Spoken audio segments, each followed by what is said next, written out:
Em để giày đây nhá, con tí này. Được chân đi, mẹ tay rửa béo rồi.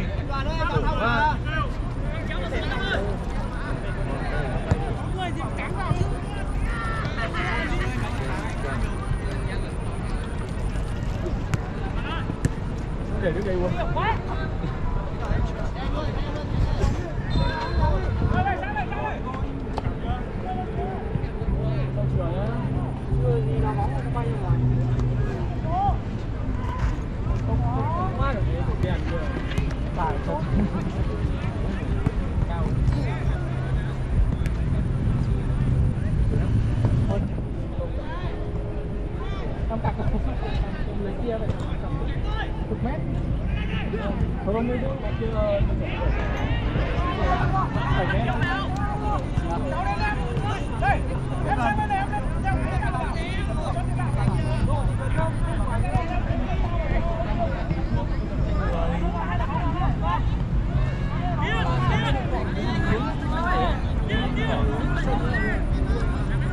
Cọ vào cái cây kia.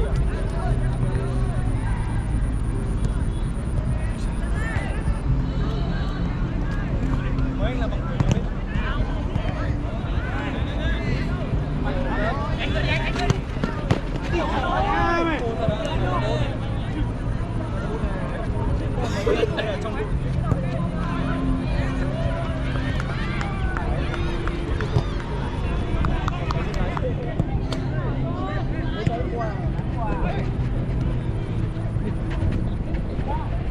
May giờ hôm qua em mà bơm qua thì chắc cũng quả sầm đấy.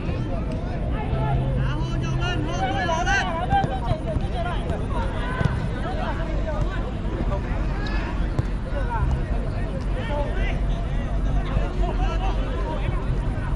Các bác nó cộng nào? À thế à? Cái đảo nào thấy quay lại chiến theo.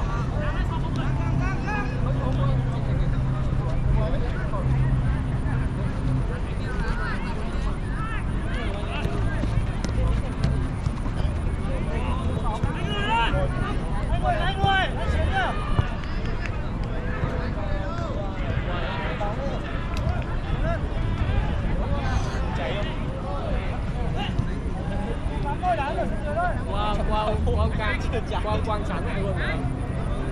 Sáng qua hôm 2:30 ông hỏi em cắt đâu. Nó bảo em không trông đảo chiều. Chiều qua em làm một cái tách em tới đỉnh. Hôm qua lúc mà ra tí em xong việc em sang xem. Nhưng mà em rút đâu đi lên. Không bọn em là anh mà để xin tí. Vừa nấu cơm xong anh đi rửa bát.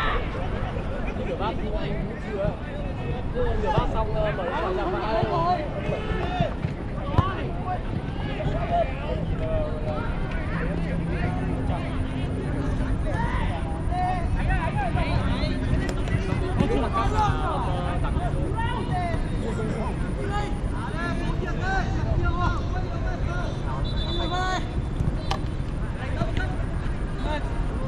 Nhặt bóng thì không nhặt, còn bây giờ nghỉ đá đi.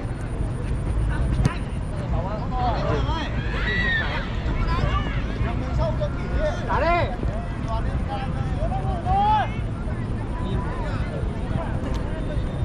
Anh vừa nhưng ba. Anh vừa nhiều đấy. Vào luôn.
C từ 1 cho 23 em so đến mức đấy, xong rồi hôm qua thấy có ngày thôi đâu nó vô trần 1 cho 3 so từ sáng không bắt sáng ác hôm qua em so 1 cho 24 và đánh 1 cho 23 ngày em cắt rồi đảo đâu đảo Long xong rồi 118 cấp độ